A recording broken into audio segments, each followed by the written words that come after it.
Bonjour. Bonjour. Enchantée. Bienvenue sur la première FAQ de Veto Somnose. On a presque tout le monde. Il nous manque Charlotte. Et ouais.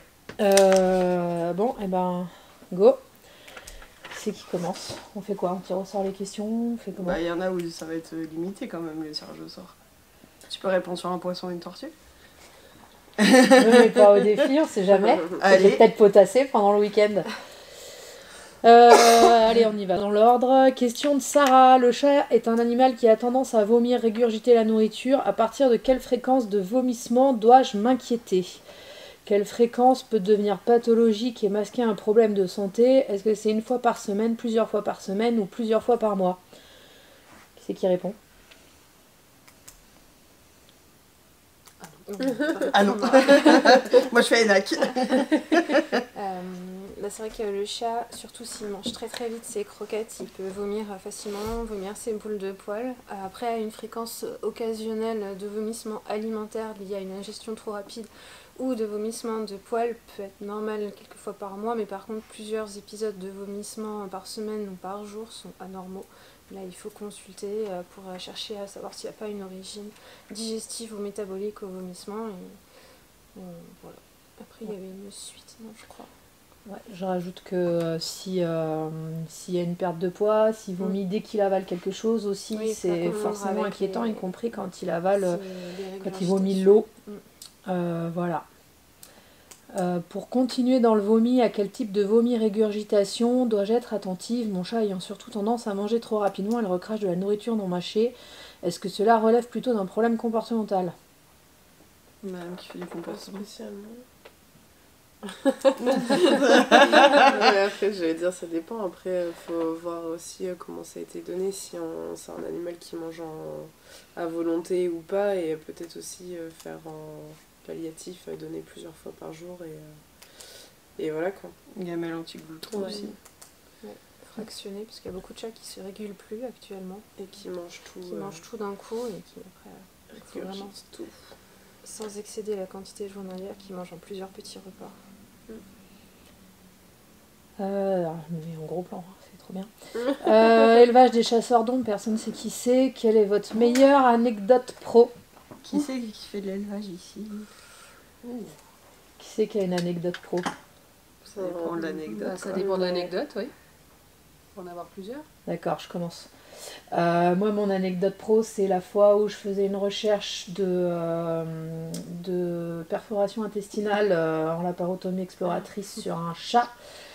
Et où je me suis retrouvée sans m'y attendre du tout, en contact direct, extrêmement trop proche avec un ascaris vivant, libre dans l'abdomen, et que je suis partie en hurlant. Je crois que j'ai fait peur à Charlotte et à la cliente qui était en consulte, et j'ai pas pu rentrer dans la salle. Voilà, j'ai une phobie des trucs qu'on peut de pattes, faut le savoir.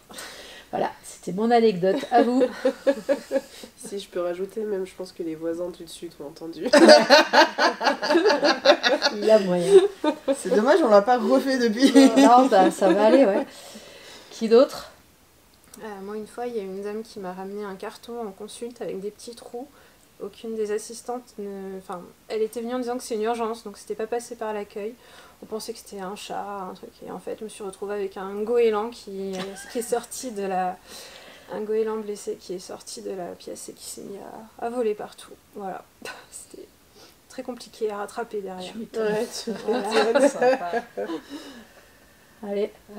Moi, j'ai eu un monsieur pour une castration de chat qui a voulu faire une blague à son beau-fils et pour une castration, et qui a récupéré les petites testicules pour lui faire un collier, pour faire une blague à son beau-fils, puisque son beau-fils, en rigolant, lui a dit: mais qu'est-ce que le pauvre, il va être sans ses testicules. Voilà. On te les garde. Exactement. Ouais. Donc sur le ton de la rigolade, il les a récupérés exceptionnellement pour faire une blague à son beau-fils. C'est assez drôle. Tu m'étonnes. Tu m'étonnes. T'as pas d'anecdote pro? Bah, pas des rigolotes. Ouais, J'ai mon meilleur souvenir, mais c'est pas... Ton meilleur souvenir, c'est quoi? C'est une chirurgie thorax ouvert, de voir le cœur battre de l'animal directement sans sans sonde intermédiaire ou sans radio intermédiaire, c'était trop bien. Ouais, on aime les trucs bizarres. Je sais pas, moi après j'en ai pas mal, mais sélectionner la meilleure. La première qui vient. Après, c'est pas spécialement des plus drôles non plus. Un On truc reviendra dessus présentable. après, quand on trouvera une, tu prendras la parole. Ouais. Ok, allez, je me remets ma tête à moi. J'adore. Jules. Jules. Pouvez-vous me dire, s'il vous plaît, quels sont les signes visuels ou autres qui doivent m'alerter pour appeler le vétérinaire en urgence? Difficulté respiratoire. Ouais. Difficulté respiratoire, Ouais. donc un chat qui respire la gueule ouverte. La gueule Un ouverte chat ou ou un chien, le contre, thorax qui se gonfle énormément, l'abdomen aussi. Ouais, Plaie ouverte. Contrairement à un chien qui peut respirer lui la gueule ouverte, un chat c'est urgence. C'est pas Ouais. normal qu'il fasse ça. Les muqueuses bleues aussi, Ouais. si jamais il respire la gueule ouverte et que vous arrivez à voir au niveau des gencives ou de la langue si c'est bleu ou blanc. ou blanc. En blanc, ouais. Le sur les super chiens. connu chat qui essaye de faire pipi ou caca et qui n'y arrive pas sur un chat mal castré, surtout, c'est une urgence absolue. Il faut qu'on les voit tout de suite pour vérifier que c'est pas un globe. Je rajoute L'hémorragie. ouais, l'hémorragie, je pense que tout le monde C'est y visible. pense. Bah, ça dépend Une plaie, de ce que suivant tu où appelles c'est. hémorragie ou pas. Ils n'ont pas forcément tous la même notion d'hémorragie. Ouais. Il y en a, ils te disent ça saigne 2-3 gouttes alors que c'est un bon débit, quoi. Oui, et vice versa. Et oui. Le chien de grande race qui essaye de vomir et qui n'y arrive pas. Le ventre qui se gonfle, Classique. Quand qui se gonfle, Ouais. chien qui Ouais. tourne. Ouais. qui Ouais. n'arrive pas à se poser, qui veut plus manger. Vraiment, ouais. Souvent le c'est soir principal. après le repas. Donc suspicion de torsion d'estomac. Oui. Globalement, tout animal qui arrête de manger plus de 24 heures, je pense qu'il faut se poser des questions.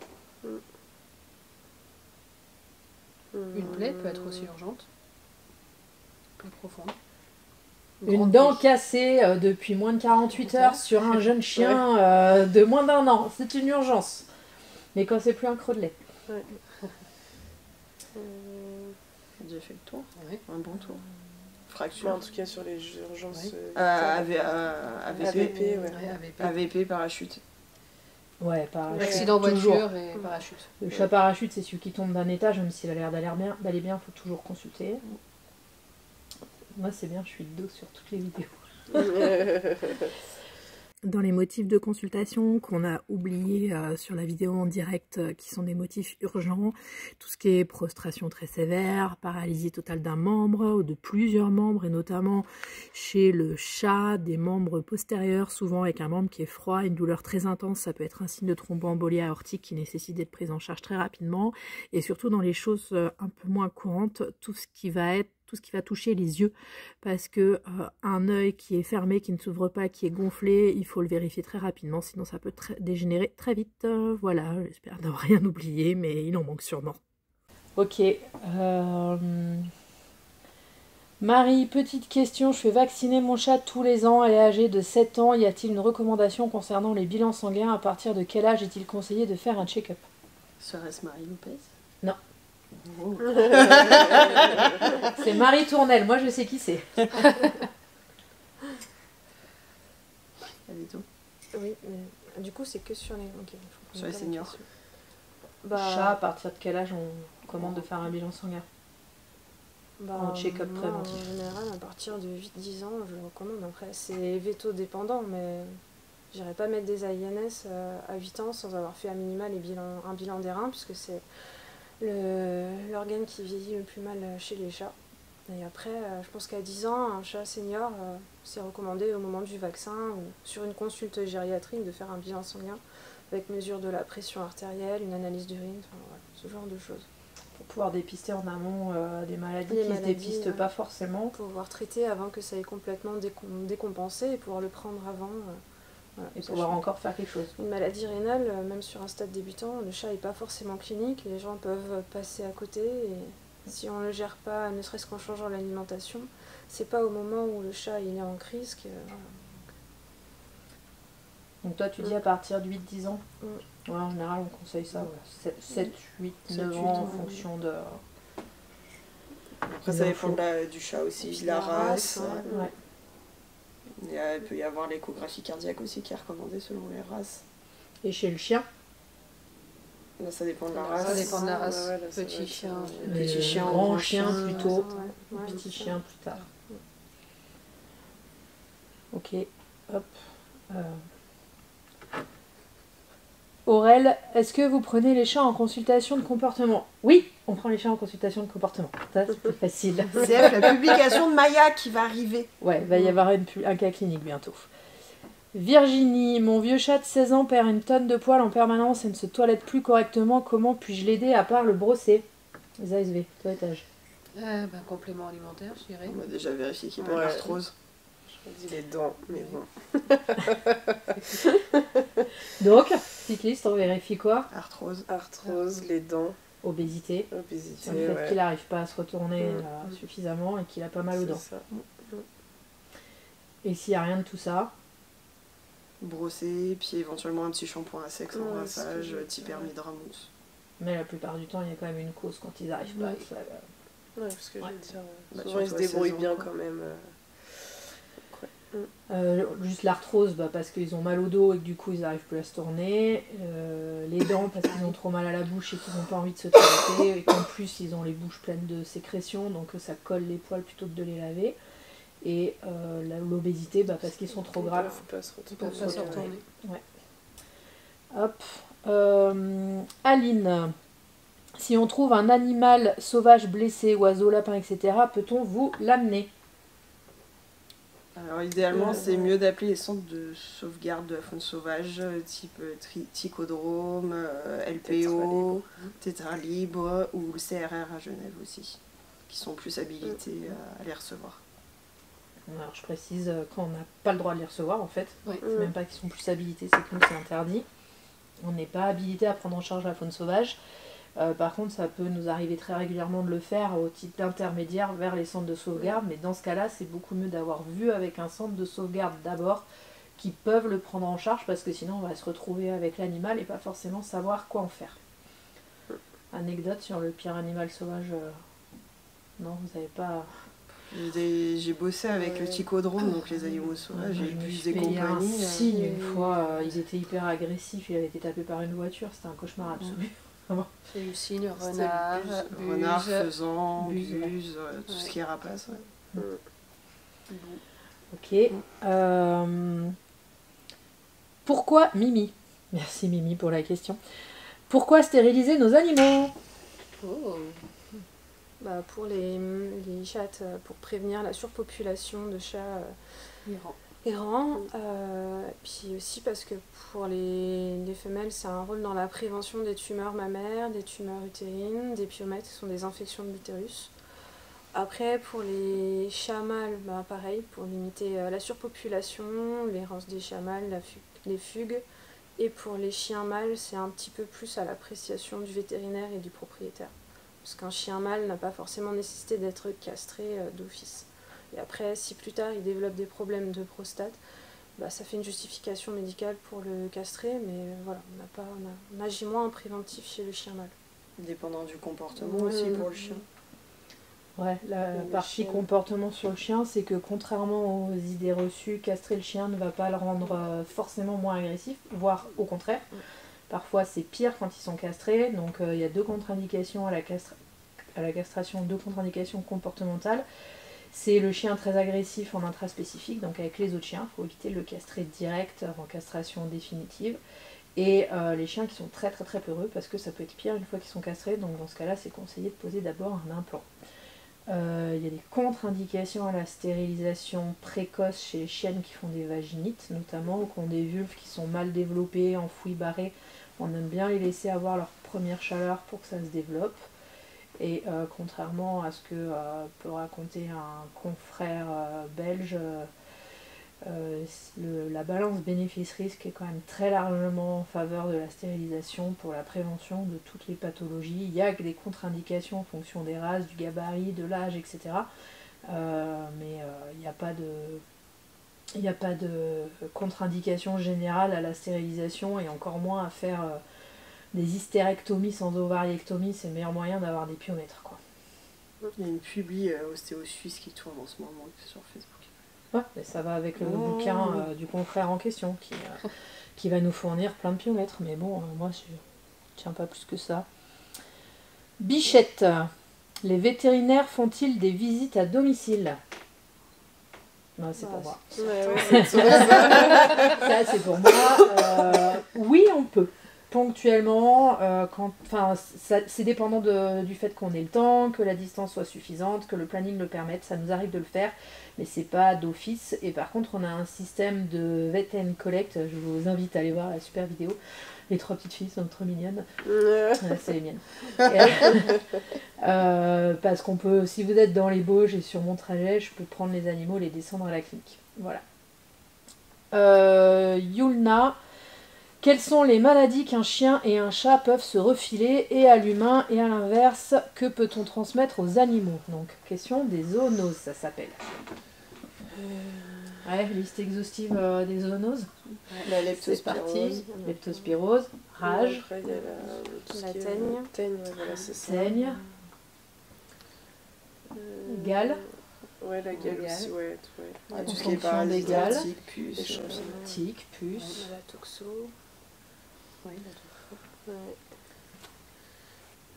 Il y en a plein d'autres, hein. On en oublie beaucoup là. Vous n'avez pas bossé. Bah, Les non. mines inspirées que vous avez, les filles. Ouais.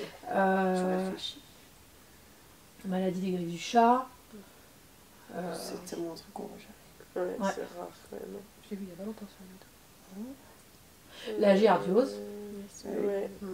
Giardiose est une zoonose. Il y en a pas mal quand même, hein. C'est difficile de faire une liste exhaustive sans l'avoir préparée à l'avance, mais C'est Ouais. déjà les plus C'est courants. ça, ouais, quoi. c'est les plus courants, ceux-là. ceux qui sont plus connus. la rage c'est d'actualité, on essaiera de faire un truc là-dessus, Mm. parce qu'en ce moment on en parle, et on dit tout et n'importe quoi encore. Mm. Tu Contagion. partageras la DDPP. Ouais, la contagion interhumaine de la rage. Karine, avez-vous été confrontée à une situation délicate, insolite avec un animal que vous n'avez pas l'habitude de soigner, genre un python? Ah oui. Donc moi j'ai mon tigre. Voilà, j'ai eu un tigre de cirque, c'était la première année où je travaillais, c'était en Charente, un cirque qui avait un tigre qui avait un abcès dentaire. Il fallait faire une prise de sang pour vérifier les reins. Et j'ai été dirigée au téléphone par un vétérinaire extrêmement connu qui en fait servait de main, quoi, hein. Clairement, j'étais à ses mains à distance et c'est lui qui me disait ce que je devais faire parce que j'y connaissais rien. Il était complètement KO, le tigre, heureusement, et donc j'ai appris que les prises de sang de tigre, ça se fait sous la queue, à travers les barreaux. Les coincent entre 2 barreaux de cage, ils sortent la queue de la cage et comme ça on peut faire la prise de sang sans risque. Ok. Voilà. C'était Mine. Pardon? C'était Mine, ton veto très connu. Mine? Non. Non. Non, je sais plus son nom, mais un qui est passé dans 30 millions d'amis ou je sais pas quoi. Moi j'ai eu un lionceau. Un lionceau, identification pour les vaccins, pour un cirque qui est passé à côté. Et ce qui était assez drôle, c'est que quand il est rentré en salle dans la clinique, il n'est pas rentré directement avec lui, il a dit bien fort je mets où le lion? Donc tous les autres ont fait un bond en salle d'attente et ont pris leurs animaux directement sous le bras. Je leur ai dit non, mais vous passez derrière. Donc après j'ai rassuré bien entendu tout le monde en disant que c'était juste un lionceau.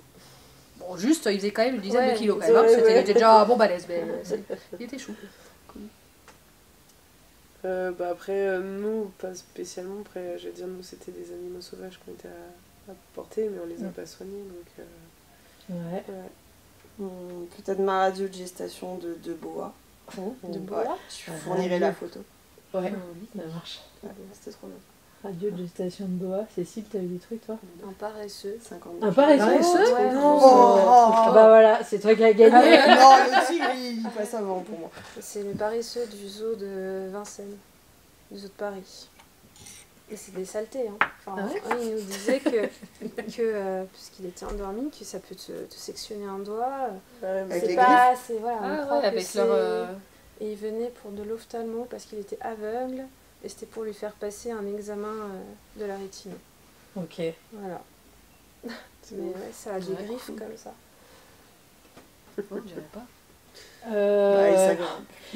Alors c'est là, vrai pour le que coup, c'est je sais pas ça, si tu vous vois. avez potassé la question. Karine, faut compter combien pour la stérilisation d'un chien ou d'un chat? Bah, ça dépend de Ça la dépend clinique et de la du région. fond.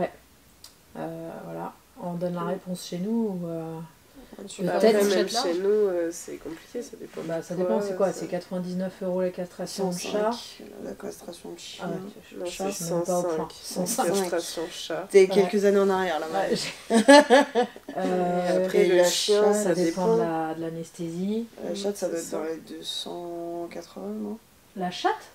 Je sais pas. Oh non, non, non, on est à 170. 160 avec les En anti-inflammatoires. gros, ça va de 170. 100 Ouais, moi, j'aurais euros dit à 160, ça peut aller ouais. à 500 suivant les gros chiens quoi.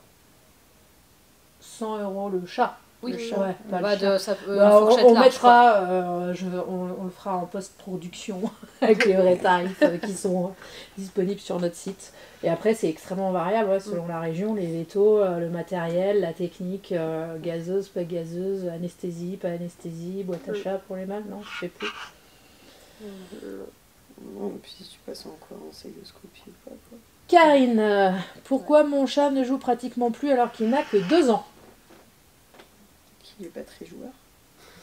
Son chat.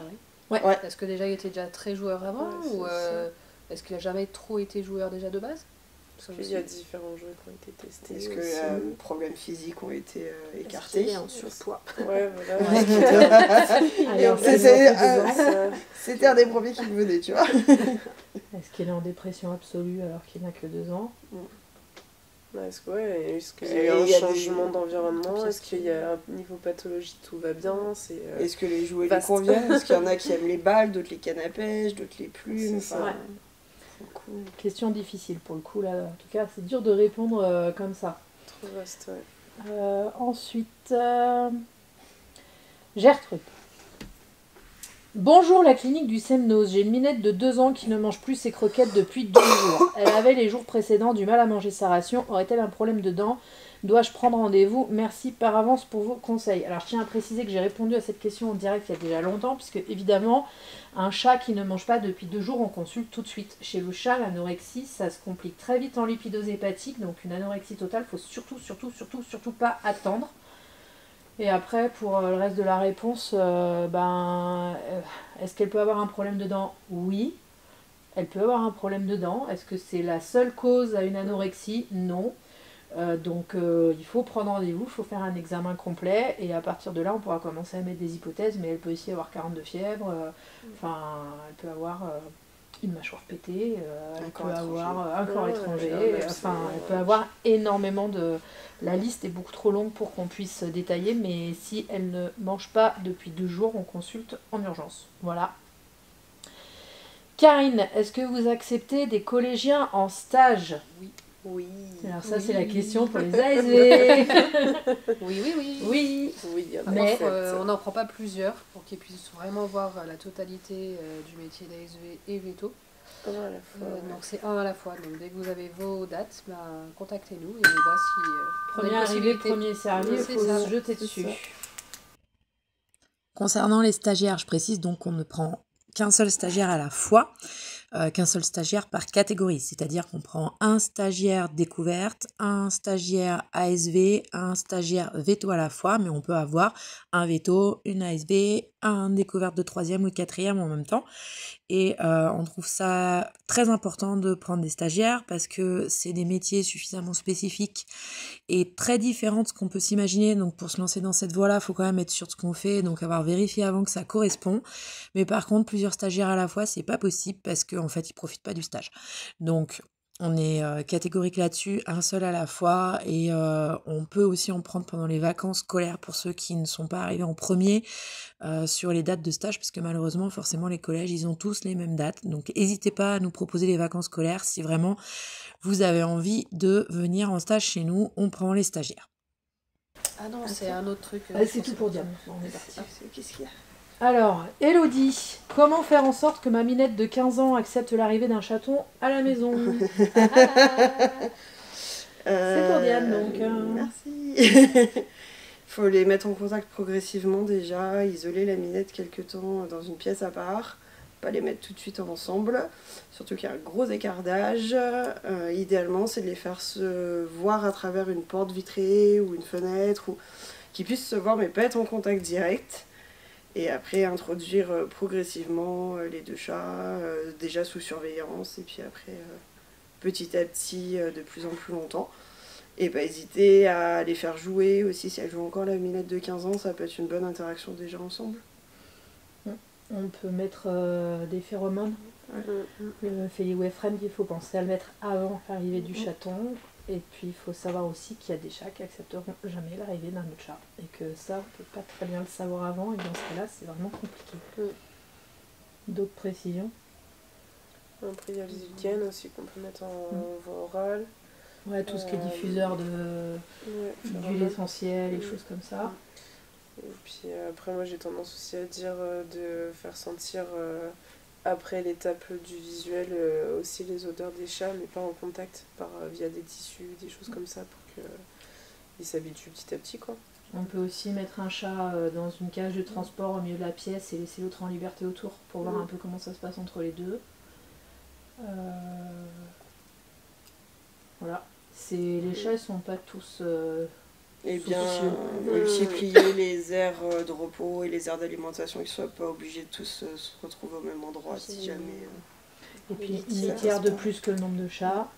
Qui Et gardent pas les leur, deux au même Et endroit. si vous aussi. savez pas si votre chat il va accepter un autre chat, des fois ce qui peut se faire, c'est voir avec des associations qui cherchent des familles d'accueil pour avoir un chat à l'essai, entre guillemets. Voilà, et voir si ça colle ou si ça colle pas. Toujours pour Diane, un truc que je me suis toujours demandé, demande Yuna, peut-on opérer un poisson? Oui, vous aurez la photo si juin. Comment on fait? Là, ça n'a pas été fait forcément dans les normes.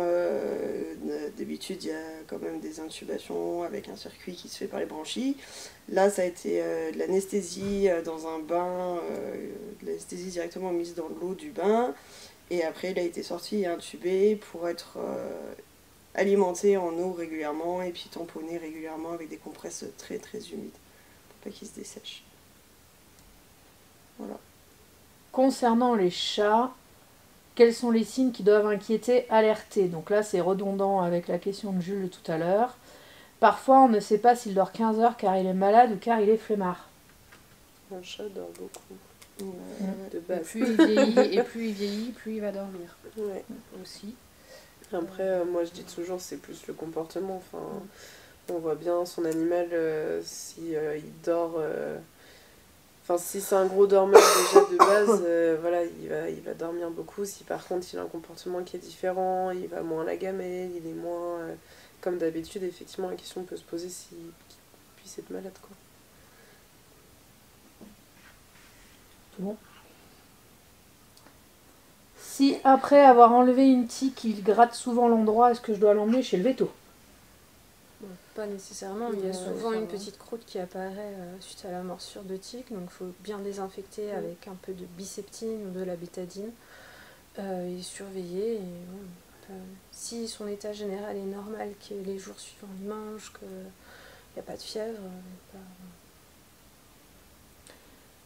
Concernant la propreté d'un chat, quelles sont les raisons qui peuvent mener un chat qui a toujours été propre à ne plus l'être? Pipi partout. L'infection urinaire. Le stress. J'allais dire problème de comportement, le stress. Ouais. Cystite de stress, cystite tout court. Est-ce que la litière a changé? Est-ce que le bac est bien propre? Augmentation de la quantité de boisson, de la quantité d'urine. Uropolydipsie, donc insuffisance rénale, diabète, Cushing, entre autres. Des mécontentements. Donc ça reste le comportement. Ouais, donc propreté, enfin Bah ouais, la litière, état de la litière, propreté de la litière, emplacement de la litière, est-ce qu'il y a des choses qui ont changé? Des fois les bacs aussi qui sont trop vieux, il faut changer les bacs, ou un bac qui ne convient pas à ce chat-là. Toutes les pathologies urinaires et toutes les pathologies qui entraînent une augmentation de la quantité d'urine, et après les problèmes comportementaux avec cystite de stress ou marquage. Sachant que les chats sont très sensibles et le moindre changement peut déclencher un problème. Le moindre changement peut déclencher un problème de stress. Ouais. Concernant les tortues, quels sont les signes qui doivent alerter concernant sa santé? Problème à l'hibernation déjà. Est-ce qu'elle a réussi à hiberner correctement ou est-ce qu'elle ne se réveille pas d'hibernation alors que Si les elle est morte. Il y en a qui passent pas l'hibernation, surtout dans nos contrées où il faut être assez strict au niveau des températures pour les hibernations. perte d'appétit, carapace molle, qui peuvent être un problème de carence aussi. Et si vous les faites hiberner dans vos jardins, attention aux sorties d'hibernation, il y a de nombreux accidents avec les tondeuses. Voilà. Et enfin, est-ce que les animaux peuvent avoir un diabète de type 1? Bah oui, surtout le chien. Donc, après, c'est pareil que chez l'humain, c'est des animaux qui nécessitent des injections d'insuline matin et soir à heure fixe et qui ont des suivis réguliers. Et chez les chiens, c'est important chez la chienne, parce que ce diabète-là peut être lié aux hormones, donc il faut stériliser les chiennes qui sont diabétiques et qui ne sont pas stérilisées. Voilà, il nous manque donc l'anecdote de Margot. Mais là, j'en ai pas là, moi. Non, ouais, j'en ai pas. La première qui vient. Avec un client, des collègues. Je sais pas, moi après j'en ai pas mal, mais sélectionner la meilleure. La chatte avec ses bébés, qu'on a dû faire c'était une chirurgie prolapse subsutérien et on avait les bébés chats, donc on a dû tous les gâter. donc voilà, ça peut être ça. Ouais. Ok, bon. Eh ben, merci.